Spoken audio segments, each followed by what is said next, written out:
on the teachings of the Masters in Faith and Path and that.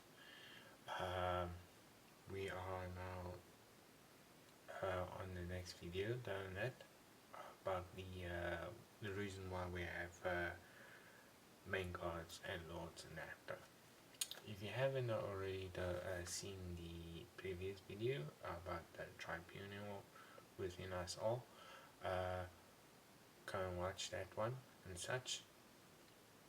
And if you make it up to the end of the video, leave a pop so that I know you have made it up to the end of the video and that. Remember to like and subscribe and that. And let's get into the reason why we have 5 main gods and 5 main lords and what they in a way they'll contribute within our lives. The reason why we have main gods and lords, as it is from it is a form of initiation and that, so that you can understand a few basics about the path and the pantheon and the faith and that and such that, because within Masticism it doesn't just have 5 main gods or 5 main lords, it has quite a lot in that. But these act as initiation, a form of introduction, as working with these energies will open up your soul to new things and experiences along the way, and that, which is important in that and such. Example is with Lord Maman. Lord Maman will open you to new experiences of exploring the new business ventures, new money making ideas, and that make you look into these new ways of gain money and that and such and that. Not in a forceful way, and that he would encourage you in that you would receive a feeling that a little whisper here and that or something that will appear that will interest you into looking into certain things and that a certain activity that you'll try, and you'll find how that it can make you a lot of money in that and such though. That is just an example though with Lord Maman, since he's the Lord of Riches and Wealth and that. And allowing you to evolve, and once you finally die, your soul has enough experiences to move on to the next life. That is why it is called the afterlife and that. Because this world is specifically designed for us to experience, and that whether it may be an intellectual path, academic path, or basically mainly a spiritual path or a religious path, or maybe a bit of all combined together in that and such stuff. But you experience things no matter what it is though, no matter on how boring or dull or insignificant you may think it is. But at the end of the day though, each little lesson, big or small, gives you the experiences that you need and such though, and that is on how that is how you decide in your afterlife where you go and such though. That is why it is mainly called an afterlife.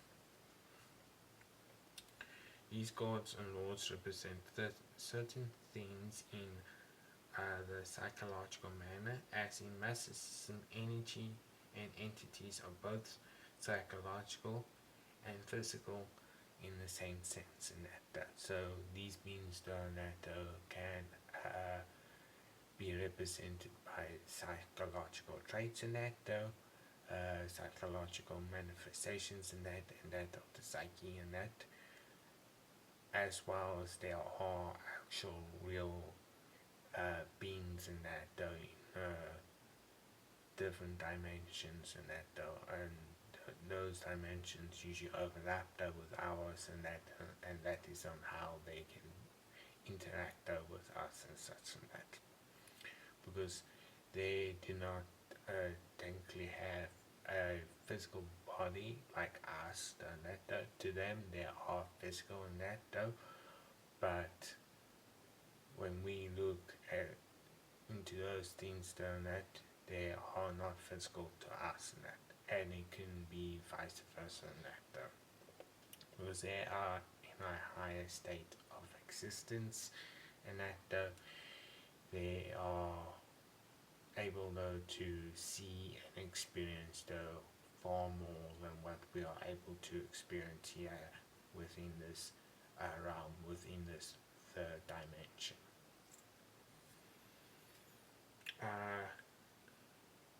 This is what the five main gods though would represent in that though. Satan, Iblis, or you can use different names though for it though, and that though. Master System has a few names though for the Father though, and that though. The God of the primordial fire, and that. Our Creator, Titan of power, a darkness necessary to flow with and understand the light within the that is what he represents in that the pure fury and chaotic energy awakening one's eternal flame, and that black flame within oneself, and that is what he represents psychologically, and physically, and he is the true creator and such stuff. Lilith, or usually there was a Greek name, the Lamia, and that the goddess made by the enemy, we'll get into that a little bit later, and made from the breath and lake of life, powerful, and with a connection inward, she became the goddess we know, and such that. So she represents the feminine side of creation,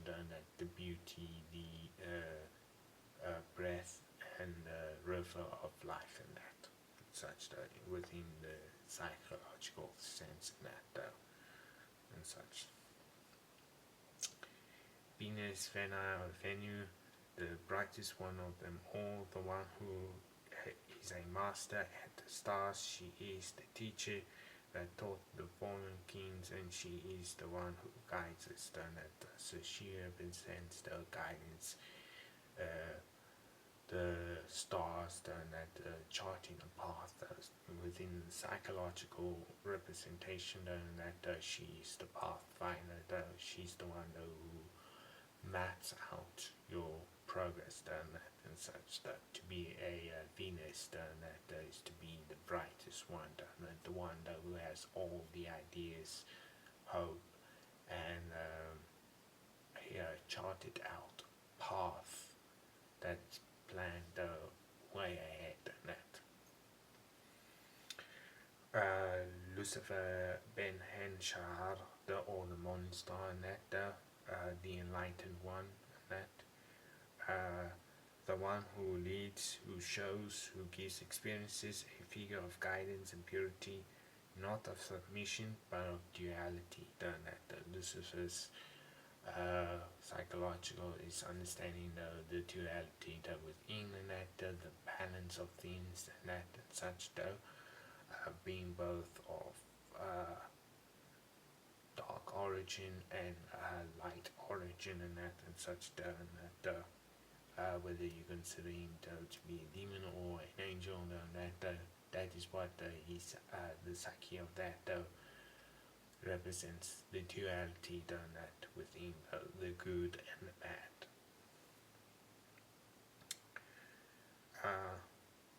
Ashira Ash, or Alasa,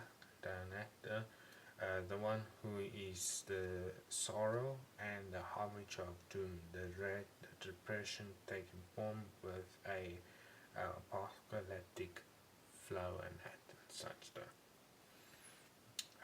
Ashira, that is the sorrow, that the guilt, the psychological side that is necessary, but can but can be very dark and dreading, and but those emotions, that form of thinking that is technically actually necessary in order to see the brightness and that within the world, and such, that you got to go through those experiences to actually understand happiness and joyfulness and all that and such stuff.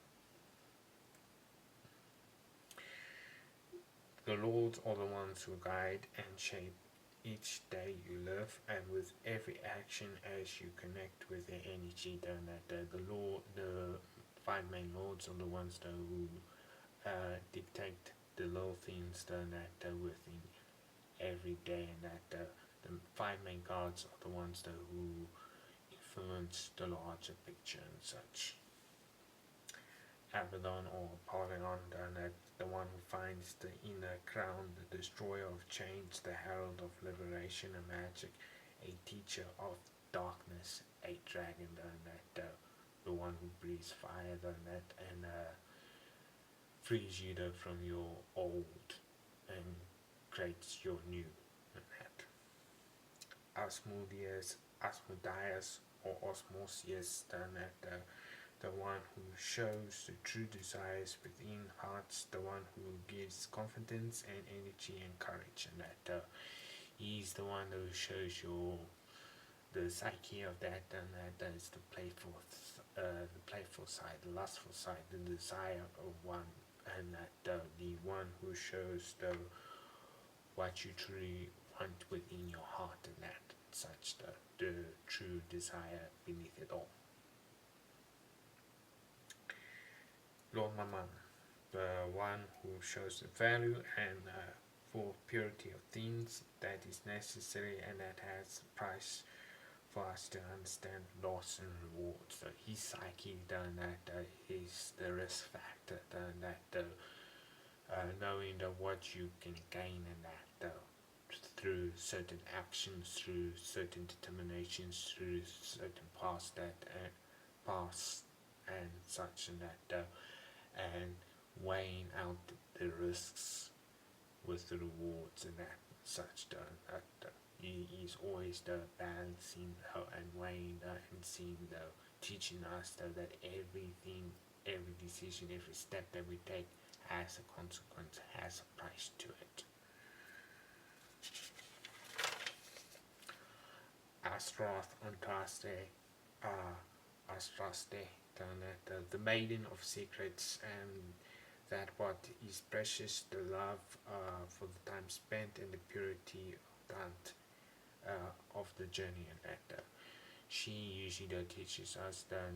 with the psyche of that is being that it's not the destination that counts, it is the journey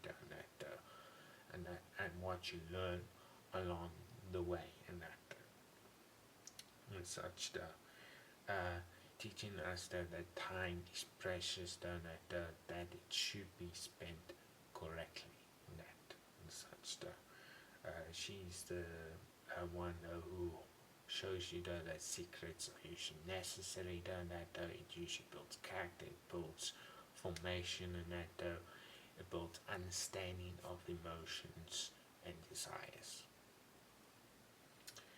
And then lastly, the Black Angel, the Red Dragon, the Blooded Lion, and that the one who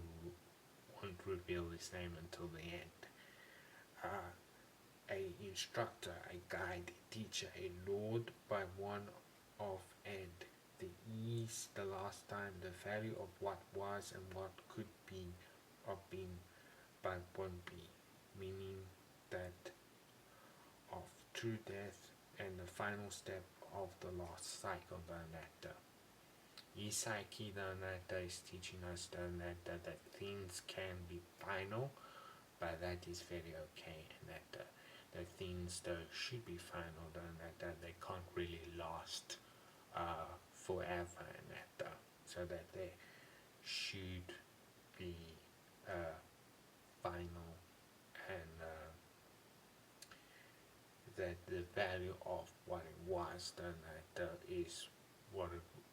would have been, and also about the value of what it could have been, and that should you have taken these different parts and that such that teaching us appreciation done that of what we have done, and that at the end of it all, and that when your journey is finished and finalized, it's the last cycle, and that which is a very beautiful thing done that and a very relaxing thing that you should not really fear or be scared of. The reason why they are the main ones is because they show the foundation of all things, and the more we call and the more we invoke, the more the gates will flow open, and the more we will be able to experience and see and learn from their teachings and that and such. So that is why we have 5 main cards and 5 main lords. They are an introduction to our past, and that we have many others that can help influence that and help shape our lives and such, and that all which is recorded within the letters of the Black Angel and such. If you have made it this far into the video, leave a purple heart in the comments, and remember to like and subscribe, and I will see you within the next video explain is Marxism atheistic or theistic.